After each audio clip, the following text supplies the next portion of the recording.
and the position control of an nonlinear country crane system. I'm a student pursuing masters in masters in mechatronic engineering, and my supervisors are Dr. Julius Muga and Dr. Lawrence Muhongo. That's good. So these are the outline. Next. So introduction. We need to understand what is this in-country crane. In-country cranes are these cranes which are used in the shipping industries and other industries for loading and unloading heavy and hazardous materials from one location to another. So for these cranes to move well and to work swiftly, we need to control the motion, which is called the swing motion. Let's continue. So that one is the structure, so that you can understand what this in-country crane is. Next. So my problem statement.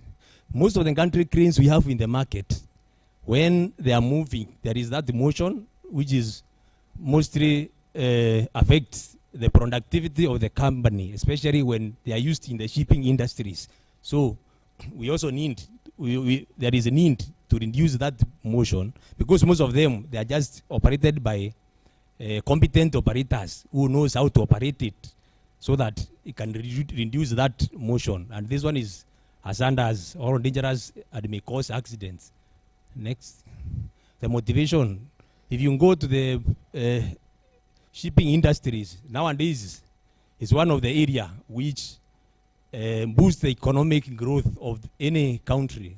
So there is need to increase the container throughput. There is a need to control the swing motion of the gantry crane. My general objective is to design a control mechanism for gantry crane against the anti-swing and position control. So these are this is a scope. So the scope is research is aimed at developing a robust and fast, safe, and accurate gantry crane system useful for shipping industries and other areas which need the gantry crane for such operations. The research explores several mechanisms which can control that motion. One of them, which is well known, is the PID controller. We have the Vasil logic, artificial neural networks, and genetic algorithm. So the comparison has been done through the literature review, so that we can come up with a better control mechanism, which now we can simulate and to do the comparison with a well-known PID controller, so that we can see the output. Let's continue. That one is part of, just continue, next. So these are the comparison through the literature review, advantages and disadvantages. Let's continue, next. Still part of, so the conclusion of the literature review, we have seen that the Vasil logic, according to the advantages and disadvantages, can produce better results as compared to the conventional PID controller, which is well known to many. Let's continue. So first of all, is to develop a mathematical model is to do a mathematical modeling, so that we can simulate the system using the developed mathematical model. These are some of the assumptions. The position of the trolley is known. There is no friction in the motion of the host and the trolley. The trolley and the load moves in 2D plane. Let's continue, next. So that one is a structure. So we are taking that the crane itself, when it's moving like a pendulum, so that we can be able to do the mathematical modeling of the system. So I'm now developing a mathematical model. Those are some of the parameters. Continue with the next. So I'm using the Euler-Lagrange equations to develop a mathematical model where we are comparing the kinetic energy and the potential energy of the system. Continue. So those are the equations developed. So just go back. So that one is developed a mathematical model using the parameters of the motor and other motions, so that we come up with that system. One is for the position control and the other one is for the swing motion. Let's continue. So that one is a closed loop system, which now shows how that system works. Next. So this one is the now programmed fuzzy logic system, which, because fuzzy logic mimics the human thinking. When that grain is moving in this direction, it can reason and maybe control the other system so that it can be able to control that swing motion. This is how we program the fuzzy, using fuzzy rules for the position. So this one is the membership function for the next again. So this one is for the anti-swing control motion, which the P and B means the positive big, PS positive small, Z is in zero position, so that it can now reason out and control to the zero position. Just continue. Those are membership functions. Go next. That are linguistic variables which we get from the programmed fuzzy system. Continue. So this one is now the controller system, which is simulated in a Simulink mode. This one is when the system is not connected to any payload, or there is no rope which is capturing or which is carrying the container. So this one is a mathematical model, which we are comparing the fuzzy logic and developed PID controller, and we get the output from a scope. Continue. This one is for when there is varying rope length, the Simulink system. Continue next. So these are the output simulated graphs from the scope. You can see the red one is showing the desired position, which is coming from a step function. We have the black. The black one is the fuzzy logic, and that one with the blue is the PID controller. If you look at the blue one and the black one, the so-called settling time between this area, let me just go closer. This one, this shows that the settling time of a fuzzy logic, it settles within a shorter time as compared to PID. That one is when it's connected to 60 centimeters rope length, still you can see fuzzy logic is performing better than PID. Next, that one is connected to 70 centimeters rope length. Next, this one is the swing motion of that system when it is connected to that load. The black one is the fuzzy,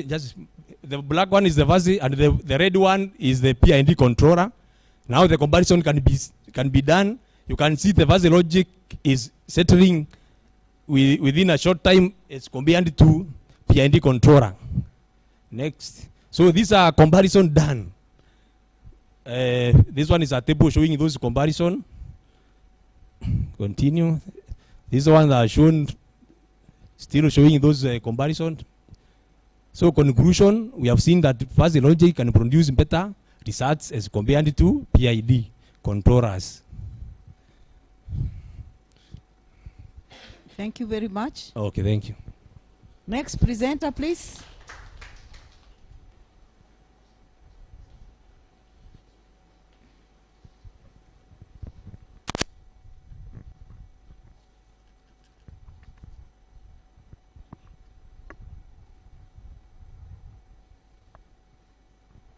So good afternoon. Good afternoon, everyone. Yeah, so we are looking at the dilemma of social media benefits to college programming students. Okay, next. The outline, the problem. Yeah, okay, just move on. Yeah, so you can see that many students spend a lot of time on social media. And we have seen this actually happening in our institute, that students get very low grades in programming, and you usually see them, although there's Wi-Fi around the institute, so they spend a lot of time chatting. Unfortunately, these are whites, but that's a picture of what happens in real life, even in TUM. Next. Now that's just the background, that people are always together, but never quite together. They are close to each other, but they are never together. And this happens everywhere, even in our homes. Everyone is busy chatting and doing stuff. Now that diagram shows the various social media applications. Unfortunately, it's not visible. I don't know. But it's also obtained from that source, so it's not my original thing. Just continue. The research question. So we want to see what is the effect on grades of college programming students by the number of hours spent on social media? That's what we want to see. The number of hours they spend on social media, how does it affect their performance, specifically in programming? Now, we say that programming is like mathematics. It requires a lot of practice. And that doesn't happen when you are addicted to social media. The other question is, what is the effect on grades of college programming students by the time students use social media? You know, there are also specific times. There are others who use social media very early in the morning, others any time of the day, others before they go to sleep. Before they go to sleep, they spend a lot of time chatting. Now, we wanted to see what is the effect on their grades. Thank you. Literature review, just move on. That was just to prove a point that this research has been done, and we are moving at another angle that is slightly different, so that we add to knowledge. Just just move up. There's something I want to specify. That last statement there. So from the literature, some people think social media is good. Others think it's bad, not BUD. This is what motivated us to do the study.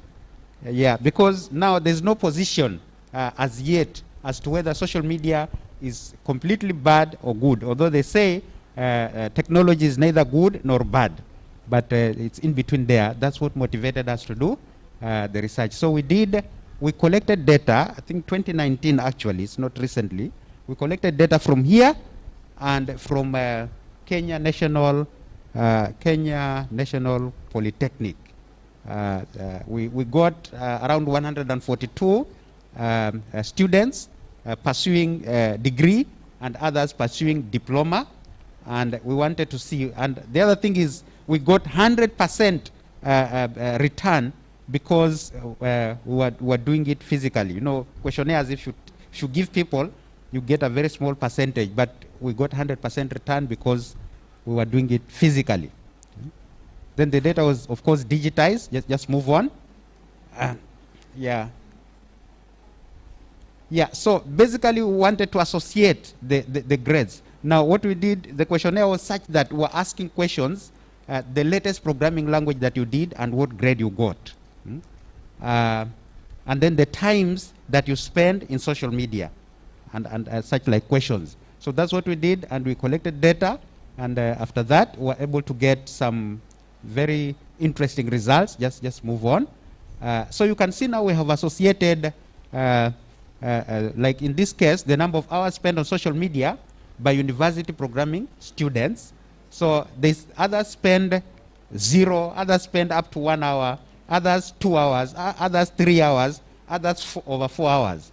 So using SPSS, we were able to associate the grades that they get with the time they spend on social media. And it turned out that those who spend 1 to 2 hours, majority of them were getting, that is B and C in programming language. Just move on. And then the Polytechnic students, those, of course, their grading is slightly different. So, and most of them, they don't get A's. They don't get A's. So they were just getting B's, C's, and supplementary. So it turned out that those who spend 2 to 3 hours, a majority of them were getting a C, but also those who spend up to 1 hour were getting a C.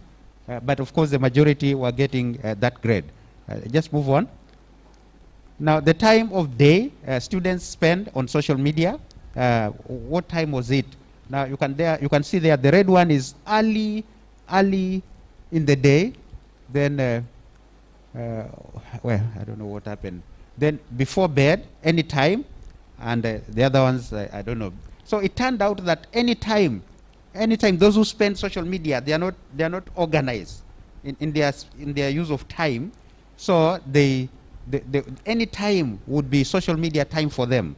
Sometimes they are even in class. Probably they go to social media and spend some time. So it turned out that very few got A's, very few indeed, but majority got B's and C's. Okay, just move on. And then these are now the Polytechnic students.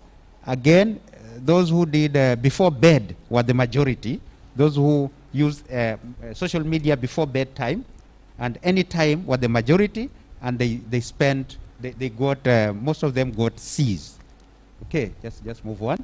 Now, so it turned out, this is our conclusion, that most university students who spend up to 2 hours a day on social media scored between B and C, B or C. Now, most diploma students who spend up to 3 hours a day on social media scored grade C. Now, on the time of the day, students use social media. Most graduates who use social media any time of the day scored grade B, followed by grade C. While for diploma students, majority of them using social media before bedtime scored grade C. However, a good number of students who used social media any time of the day also scored grade C. Okay, just move on. Now, the study agrees with the reviewed literature that use of social media affects academic performance to some extent, and the contribution of this study is the association of grades obtained by programming students as impacted by the hours and the time of the day used in social media. We didn't see that literature that associated these grades and the time of day. So basically we are done, and thank you so much. Thank you very much for that beautiful presentation. We are going to have now an online presentation also by Mr. Amon. Amon ako wapi? I give a chance to somebody else. Huh? Okay, while we are waiting for Amon to come in, can we have Alan Wekesa? Alan will be followed by Kivatsi, then Florence, then Dr. Kamau, Dr. Ibua, Willie, and Matthias.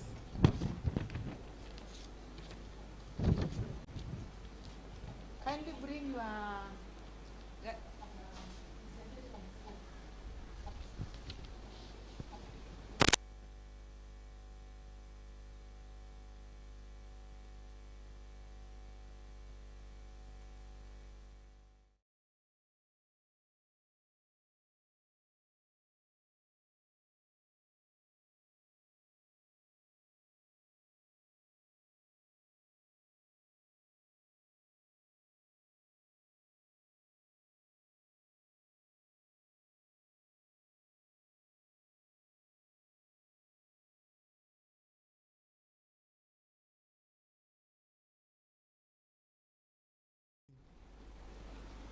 So according to a scholar called Gabner, the vast majority of the information that citizens receive about either political, social, or economic issues usually comes from the media.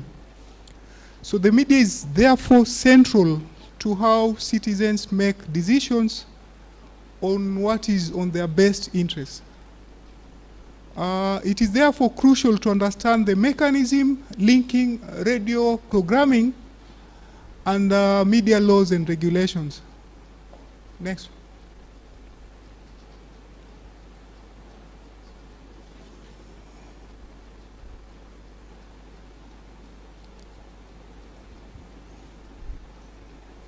Or the theoretical review. So regulations of the media takes place within a broader framework of principles and policy. First, in Kenya, the media is regulated by the Constitution. That is the Constitution of Kenya 2010.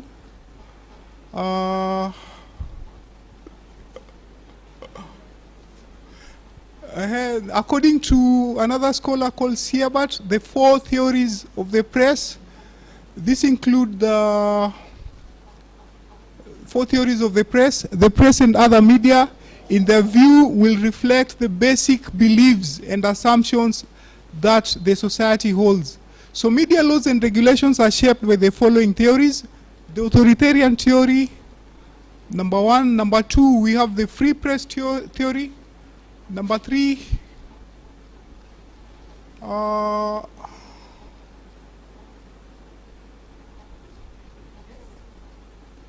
move on. Number 3, we have the social responsibility theory. This theory places greater emphasis on the accountability of the media, especially broadcasting to society. Next. So the institutional framework of media in Kenya, there are 2 legislated institutions in Kenya that have the oversight responsibility over broadcasters. We have the Communications Authority of Kenya, formerly known as the Communications Commission of Kenya, and the Media Council of Kenya. There are other associations like the Kenya Journalist Union, the Kenya Media Owners Association, the Reporters Without Borders. All those institutions help in regulating of the broadcast industry. Next. So the methodology, the study was conducted in Nairobi at the headquarters of the Royal Media Group, then MediaMax and Kenya Broadcasting Corporation. Since the objective of the study is primarily to establish the influence of media laws and regulations on programming diversity, it was important to conduct the study at the station's headquarters. So the location also accommodates the majority of the staff, amongst who were the primary informants, namely the programming managers, and the secondary informants who are the journalists and presenters. So the study population comprised of a diversity of respondents. These are the reporters and programming managers. Next. So data collection and analysis, a total of 230 questionnaires were administered to the 6 radio stations. 12 respondents were selected to be interviewed for this study. Next. So the ANOVA results, the table shows that media laws and regulations have moderate influence on programming diversity. So the findings from the qualitative research were not far from the quantitative findings.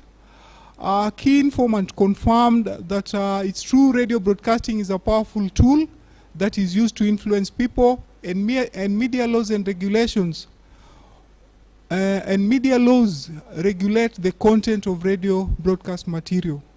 Thank you. Thank you for the presentation. Kindly, can we have Rutere?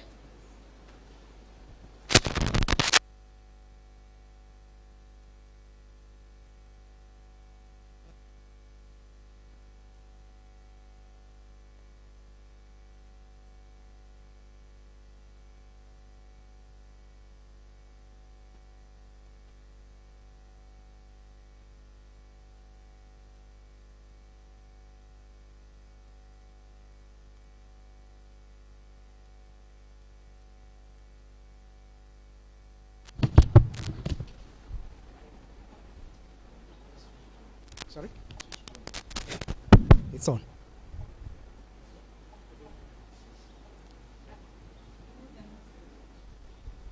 I'm presenting one effect of green procurement. Green effect of green procurement on performance and market effect. And send the document. Yes, it was done.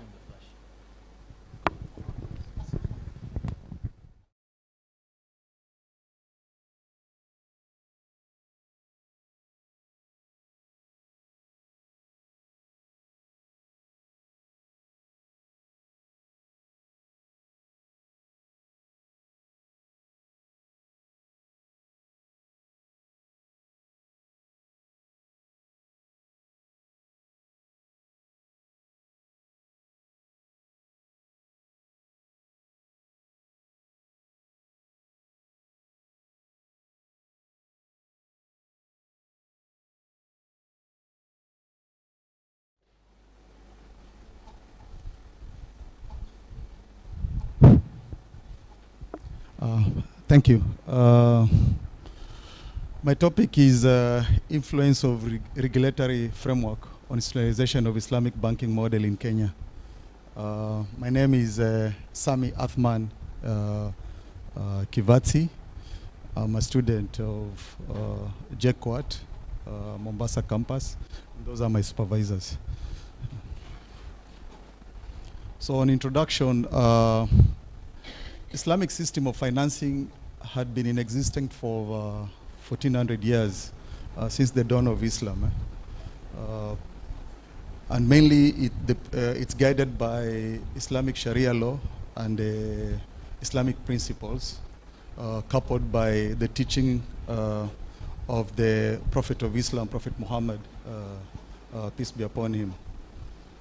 And mainly, most people tend to think it's all about, Islamic banking is about interest, avoidance of interest, but actually it goes beyond that.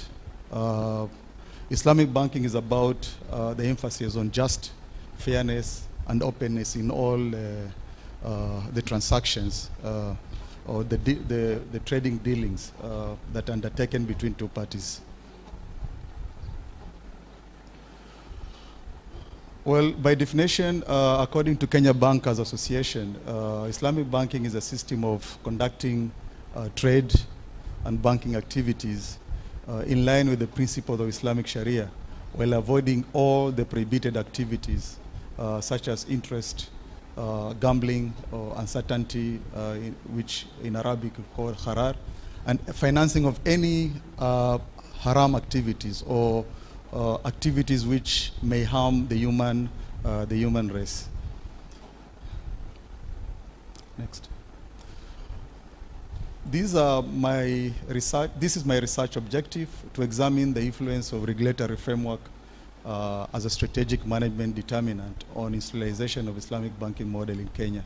And my hypothesis is what you can see, whether regulatory framework or regulatory framework has no significant influence on institutionalization of Islamic banking model in Kenya. So we'll attempt to see whether we'll accept or reject the hypothesis. Now, these are just a snippet of the problems which led to the research. And the main one being, it's been over 1400 years since the trading tradition, as far as Islam is concerned, has been in existence. Yet, to date in Kenya, over 50% of the market is not aware how that concept operates. And then also, in short, Islamic banking is poorly understood. 30 years down the line in Kenya, the banking structure still has not found a place for an overall Islamic banking Sharia board in Kenya. And then also, there seemed to be insufficient awareness in the market on this model. And the result of that, the general market in Kenya is yet to appreciate the model completely due to lack of, as we say, sufficient sensitization.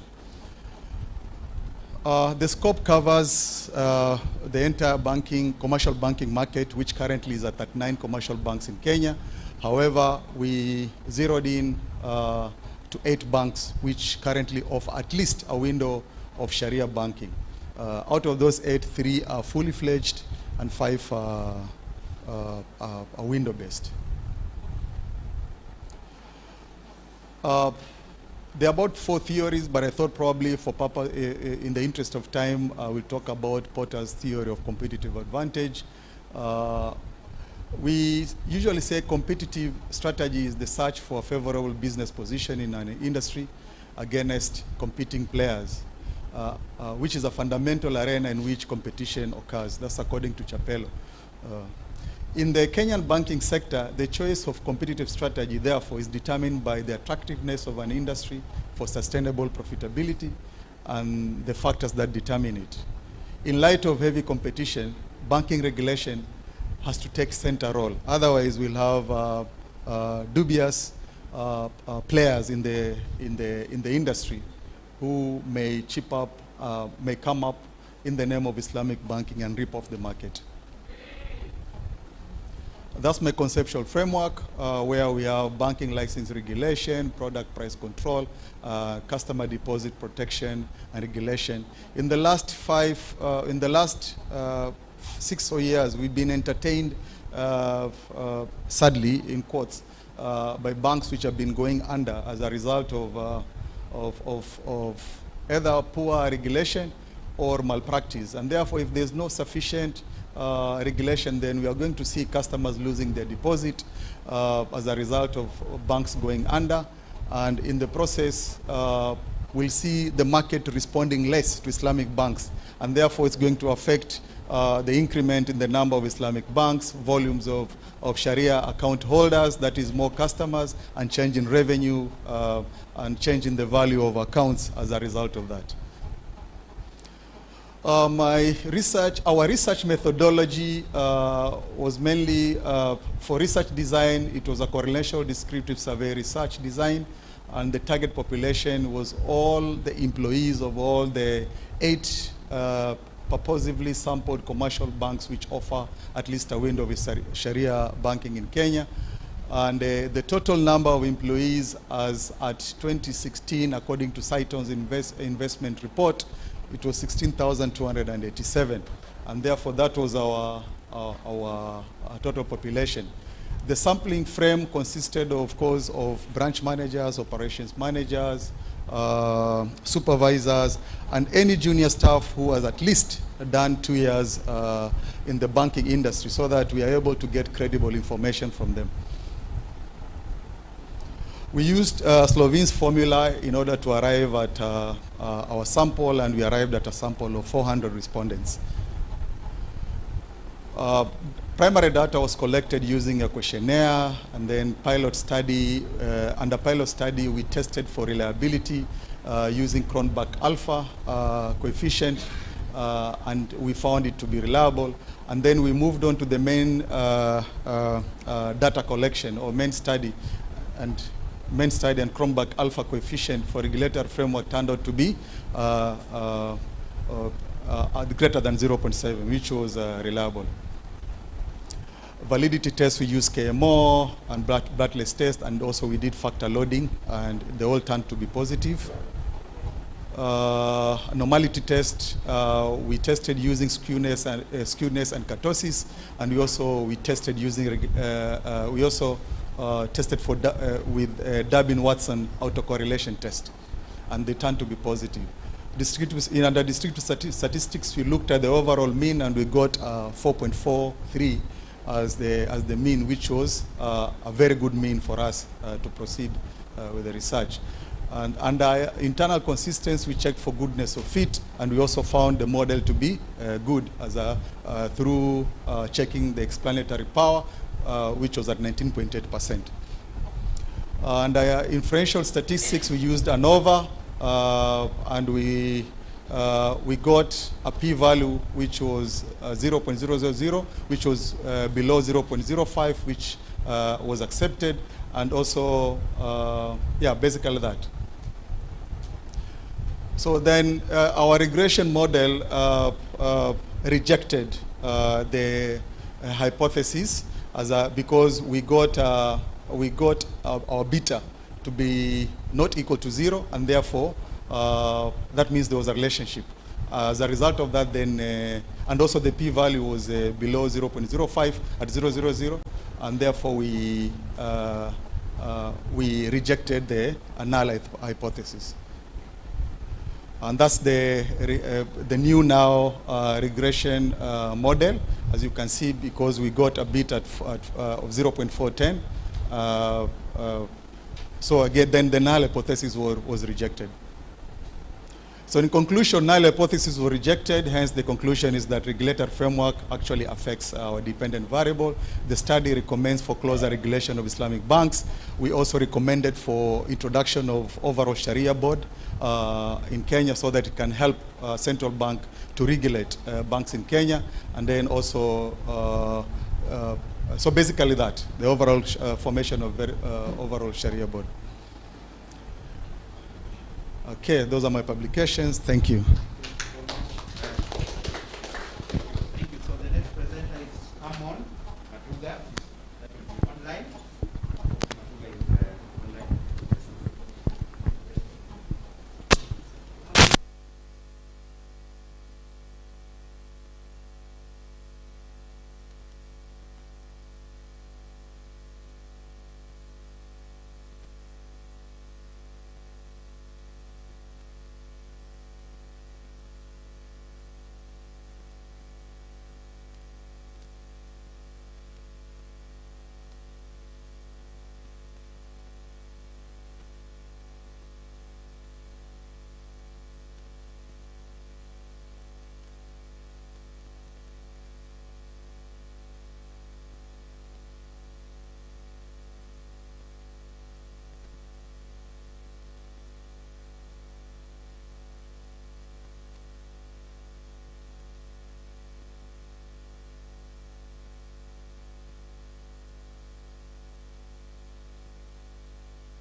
Good afternoon, everyone. I think you are able to see my slides.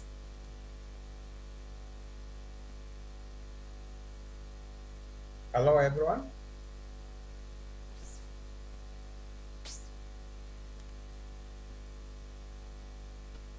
Can I proceed?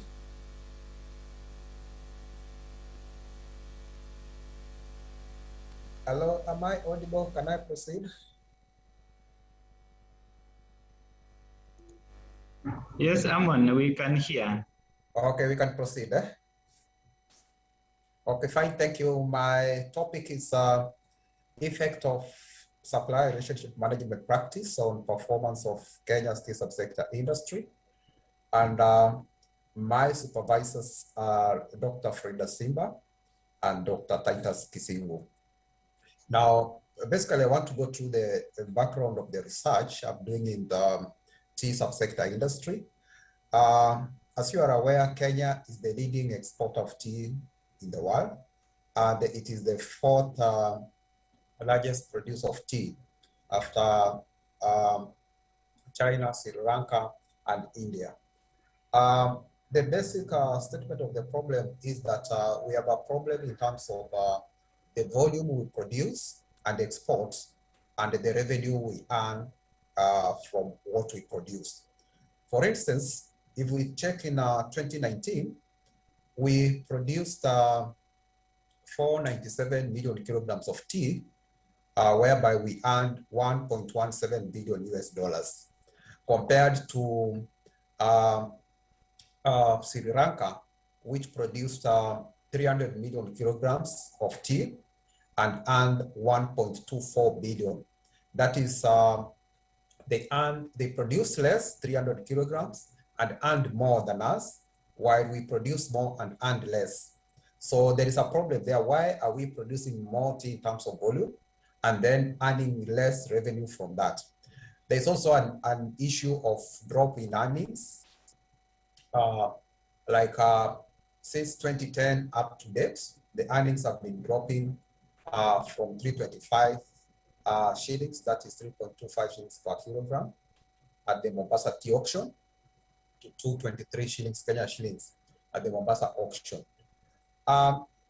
Basically, all this is caused by lack of good supply relationship management, which will integrate aspects such as value chain addition to ensure that what we produce, we need to add value locally before we actually export it to the international market.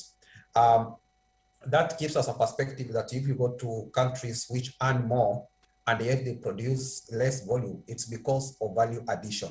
And I'm happy at this point that the government has noticed that, and that is why it has come up with the tea bill to ensure that at least a certain percentage of the exports we take out of this country from the tea is there's some value addition which is done locally, not international. Don't be exporting tea outside and then it comes back when it's value added.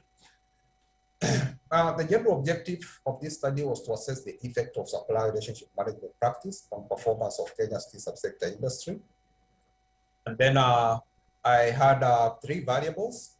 Number one is to establish the effect of collaborative initiative. And then we also wanted to check on, to determine the effect of planning and focusing initiatives on performance of Kenya's tea subsector industry. And then to assess the effect of coordination of resource sharing initiatives on performance of Kenya's tea subsector industry. These are the hypotheses. I tested the null hypothesis, collaborative initiative, planning and focusing initiative, coordination of resource sharing initiative has no significant effect on performance of Kenya's tea subsector industry. The theories which guided this research basically use two theories, that is resource-based view theory, and the gist of resource-based view theory basically is a concept known as VRIN, whereby V stands for variable, R stands for rare, I stands for imperfect mobile, N stands for not imitable, and then again, N stands for not substitutable. So you need to be competitive in the market and you need to create unique ways of doing business so that your competitors cannot be able to imitate you. For the purpose and the interest of time, I will not go deeper into the resource-based theory. I use the supply chain network theory. Mainly the supply chain network theory is considered to describe the relationship in which companies, suppliers, customers, and buyers are engaged in. It's a network. That's why it's called supply chain network theory. We need to check, how do you relate with suppliers? How do you relate with customers? How do you relate with buyers? The aspect of integration of both internal and external players into your organization. Again, I do not want to go deeper into the supply chain theory. This is my conceptual framework. Under collaborative initiative, I looked at the mutual objective and information exchange. How do you have mutual objectives with your players, both internal and external? And then how do you exchange important information to help you in terms of trying to nurture that supply relationship? Planning and focusing, you need to bring your suppliers on board, strategic supplier partnership focusing, and then strategic demand focusing. Coordination of resource sharing initiatives, that's supply chain trust, and then supply chain infrastructure. You need to develop your supply chain infrastructure in relation with how you work with your suppliers outside there, because they are the people who are going to move the goods either to your organization or out of the organization to reach the final consumer with the customer.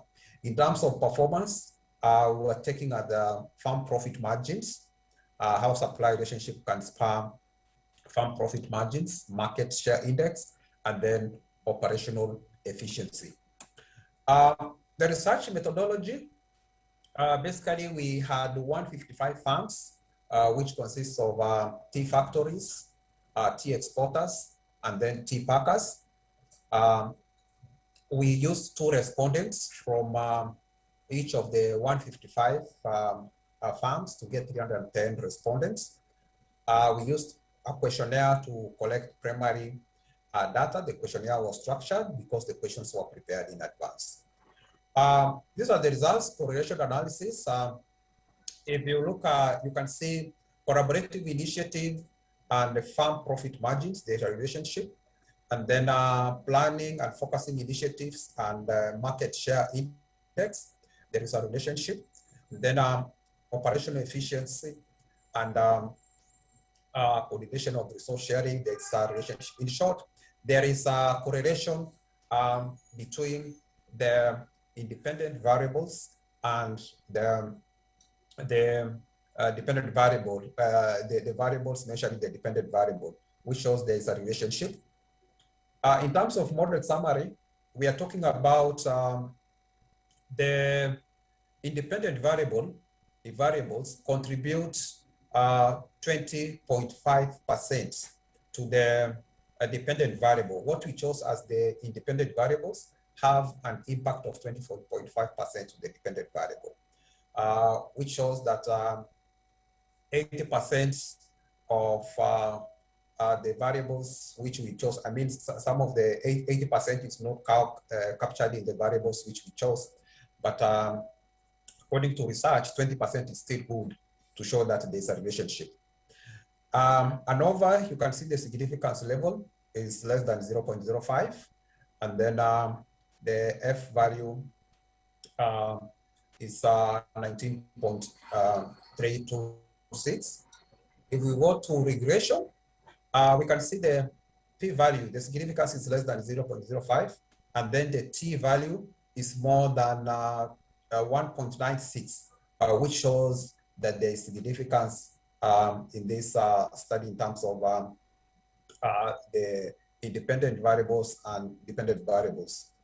The regression equation, this is how the regression equation looks like. If we draw from the results of the regression.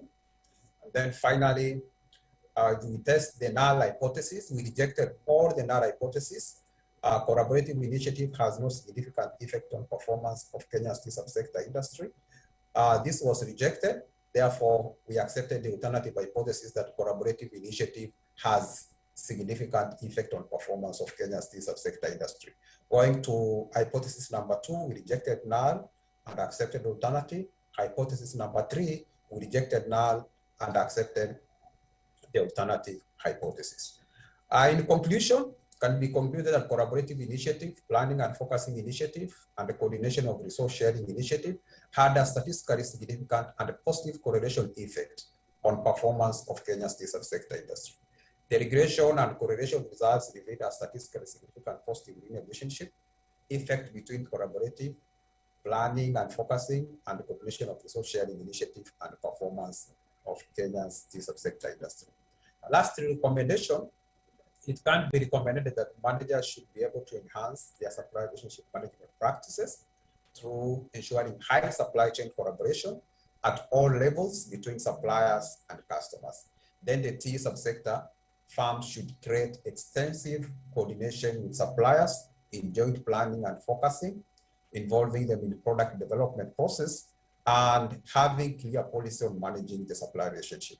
The study further recommends that the tea subsector firms should put in place policies that emphasize best supplier relationship management practice. Thank you. That is the end.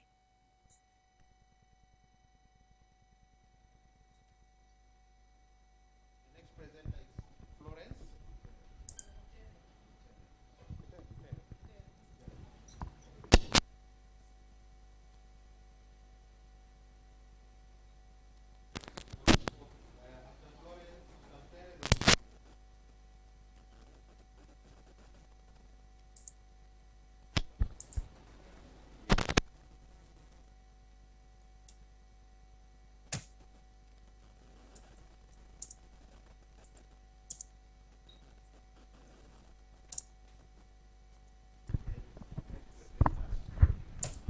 Please, 7 minutes.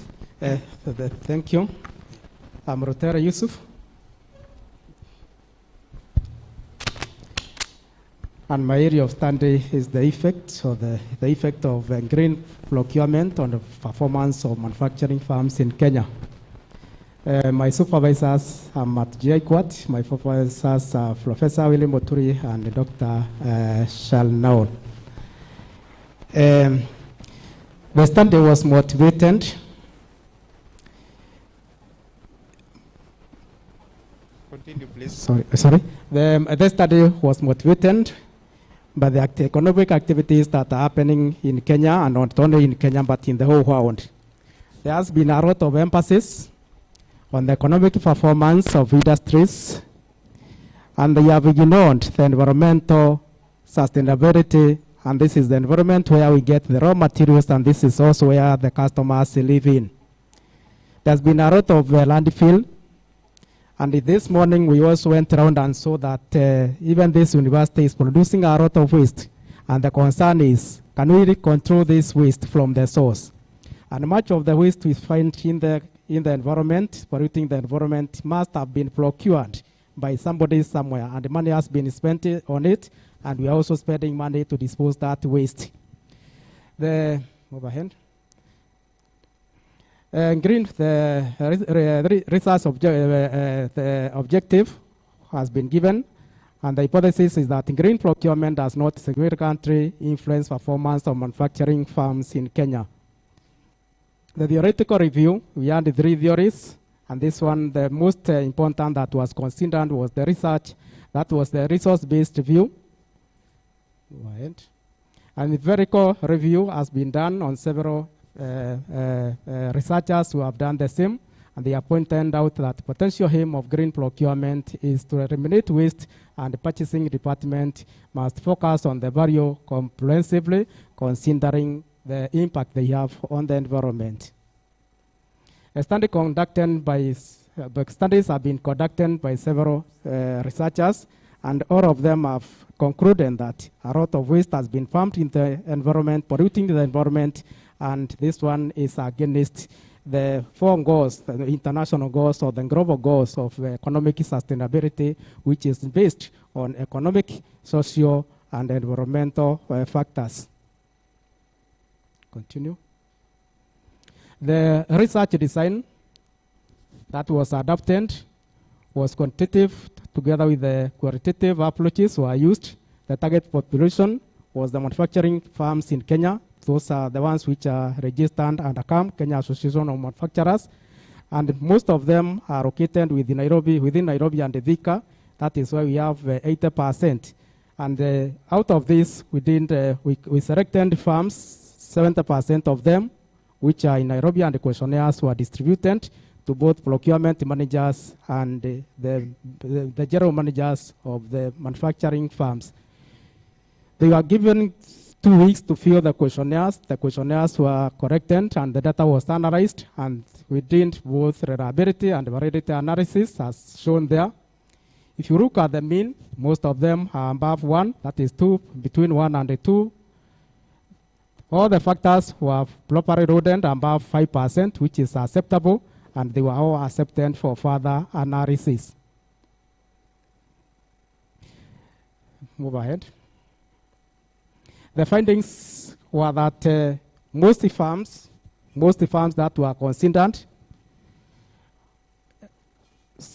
the performance on most farms that were considered was significantly affected by green procurement, and the performance was increased by between 3 and 4%. That is 0.3 and 0.4%. Therefore, the implementation of green procurement, which is sustainable procurement, has some impact on the performance of manufacturing firms in the country. Therefore, it is recommended that green procurement must be embraced because it positively affects the performance of manufacturing firms in Kenya. It is also important to carry out further research to find out which part of the green procurement practices has more impact on manufacturing firms in Kenya, and not only in Kenya, but in the whole world. Thank you.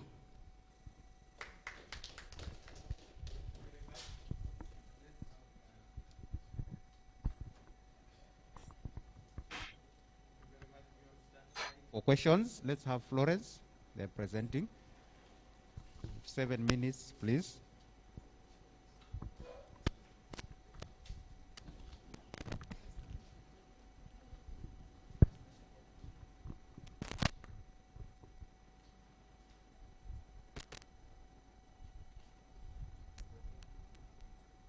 On the podium.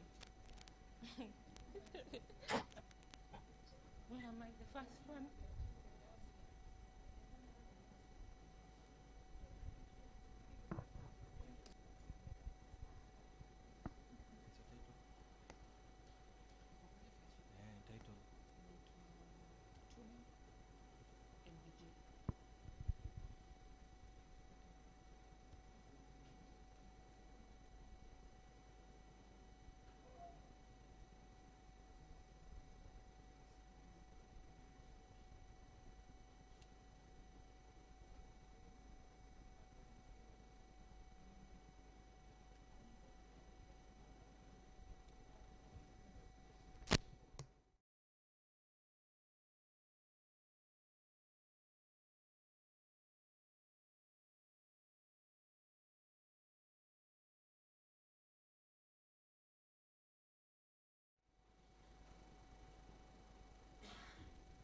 Thank you.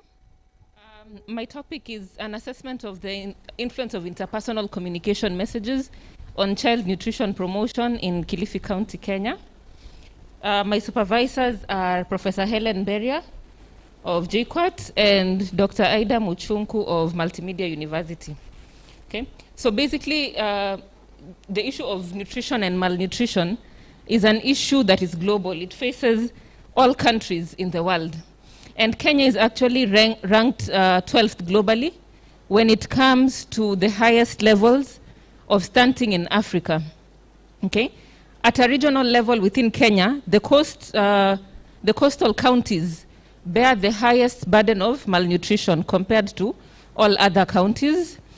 And within the coast region, Kilifi County is the county that bears the highest burden. Okay? So this is not something that is new. It has been there for several years. And the government has come up with several initiatives in order to try to address this issue of nutrition and malnutrition. Among them, for example, there are communication initiatives like the Malezi Bora that have been enrolled by the government to address the issue of malnutrition. However, there are certain challenges that these health campaigns have constantly faced. And for example, they include the lack of sufficient funding, insufficient health communication skills among health workers, poor coordination of health communication activities, inconsistency in messages, lack of proper communication policies and guidelines, okay? So as much as we are struggling to address the malnutrition issue, these are some of the challenges that we face in health communication. The justification for this study, or why this study is important, is that there has been a constant emphasis on mediated communication. Like, for example, the use of TV, the use of radio, the use of mediated forms of communication to address health challenges. And interpersonal communication has been neglected. It has been given the back seat. However, when you look at the Kenyan population, majority of the Kenyan population lives in a rural setup, does not have access to these forms of technology that we want to employ, and yet those are the forms of technology that we are trying to implement to address health challenges. So that is the major justification of the study, that there's need to embrace interpersonal communication when it comes to health communication. Okay? Interpersonal communication has also been found to be the most effective means of communication when you want to change behavior, as opposed to communication via the various medias. So the objectives of this study were to examine the influence of interpersonal communication message context in child nutrition promotion, as well as to establish the effects of interpersonal communication noise on child nutrition promotion. So those were the key things, to look at the context that communication is taking place, as well as to look at the barriers, that is the noise, the various types of noise that affect communication. The research was guided by two theories. The first one was the health belief model, which basically looks at why people take up or embrace certain health behaviors and why they don't embrace others, as well as the social penetration theory, which basically talks about interpersonal communication and how the process of interpersonal communication in a health aspect, okay? So those were the two governing theories. This research was carried out in Ganze constituency, specifically in Kilifi County. Reason being, Ganze is the most nutritionally deficient county in all the counties, in all the constituencies within Kilifi. There were two populations. There was the health professionals, and there were residents with children aged between 0 to 5 years, okay? So we used 10 health professionals that were drawn from 10 public hospitals within Ganze constituency, and the residents were drawn from these public hospitals. For the health professionals, the purposive sampling technique was used, and specifically the 10 professionals were, professionals, either doctors, nurses, clinical officers, who directly dealt with patients. With we can call it the children's section of the hospital. Okay, and then so what did we find out? We found out that when it comes to the context part, hospitals were preferred compared to all other contexts. However, there were also some preferred contexts, like for example, chama meetings, barazas, okay? But of all the contexts, hospitals were the preferred venues. Community events were not preferred, okay? The interviewees, that is the health professionals, cited the patients' homes and hospitals where locals were most receptive to child nutrition information, okay? Also contextually, the venues that were accessible, that were well ventilated, that had good furniture were preferred. Color was not an issue. People would get information regardless of how the venue looked like. Okay, and then also majority of people preferred getting nutrition information from females as opposed to male sources. Okay, there was a language barrier that existed. Majority of people preferred to speak in Giriama, but health professionals did not, and they were not conversant with that. Next. You can move to the next one. Okay, so basically there was a conclusion with regard to the features of the venue. Some features were preferred, some sources were preferred, and also some context or some venues were preferred, and others were not. Thank you. Thank you very much, Florence. Let's have the next presenter, Kamau. Then after that, we'll have Mary Bua, then Willie.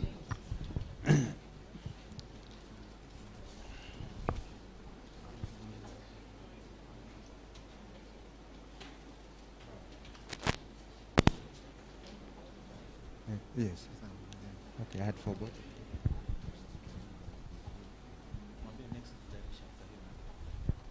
It is good that you have your presentation here ready for presentation. So those of you who are next in the line, please make sure your document is with the... Oh, okay. So Mary Bua, make sure your work is there. Willie, make sure sure it is there, and Matthias. Okay, good afternoon. Mine will be very short. And the topic is on correlation between earnings management and financial distress. Let's move to the next. Those are my collaborators. When we talk of earnings management, it's that deliberate effort by firms management to organize financial statements within the confines of the standards. You realize accounting standards normally give guidelines on how to prepare statements, and there are various alternatives. So the financial professionals may use those standards which favor them or which are in line with their interests. And when they do that, we say that they are doing what we call earnings management. Financial distress, we're still on first. Financial distress is that twilight phase of corporate decline. So when the company is distressed, we're talking of financial distress that will lead to bankruptcy or insolvency. Let's move. We are saying here that earnings management, we're just interested to see whether earnings management have a correlation with distress, whether people manipulating accounts have an effect on the distress, the financial distress. So we move to next. Kenyan perspective, you're saying a number of Kenyan companies have encountered distress, and it's in public domain and they are known, okay? And these firms include, I've listed a number of them. We move to the next. Methodology, how did I do my research? One, we picked 4 companies which in public domain are known to be distressed.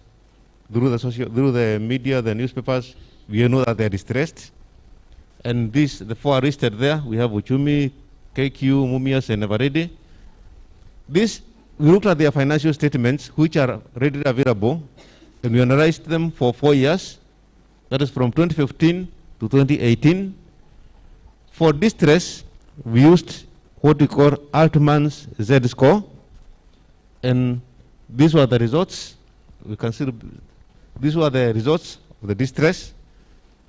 One, you realize that any score that is less than 1.81 shows that the company is distressed. Any score that is above 3 means that the company is stable, and in between there, it's a gray area.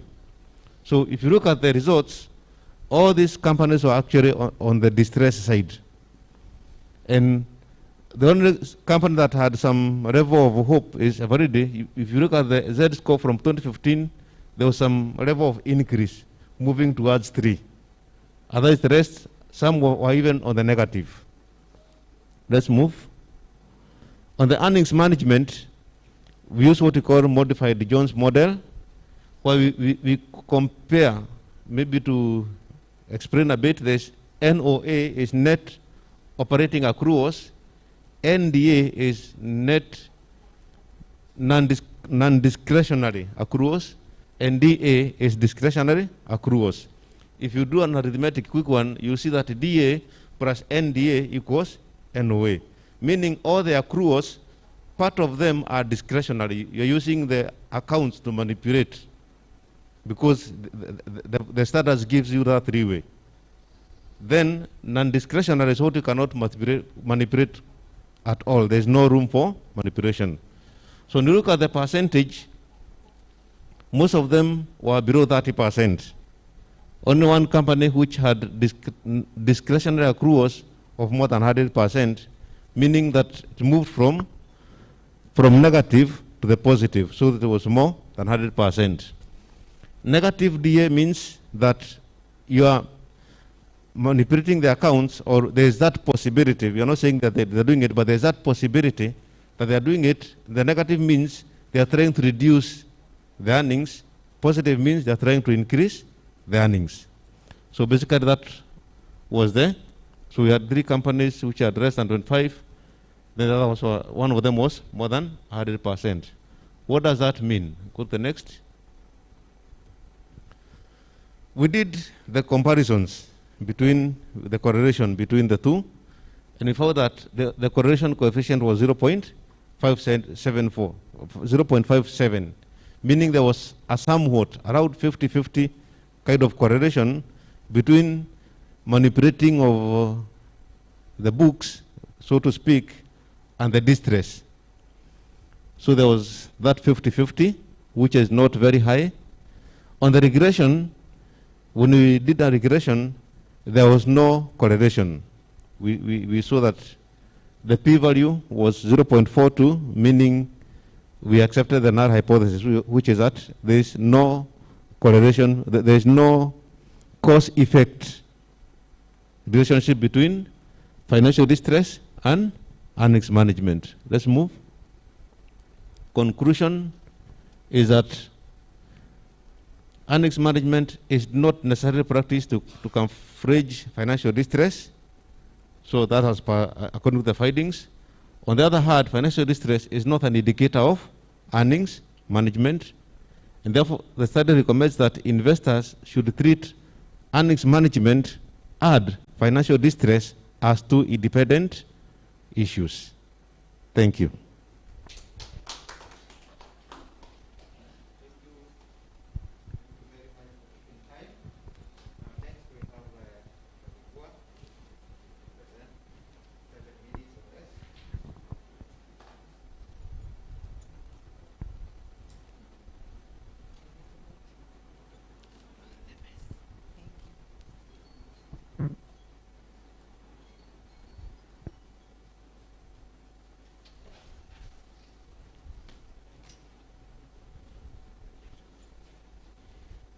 My topic of discussion, I'm going to be very brief.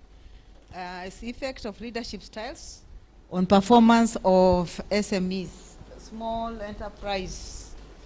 and medium enterprises, and specifically in Mombasa County.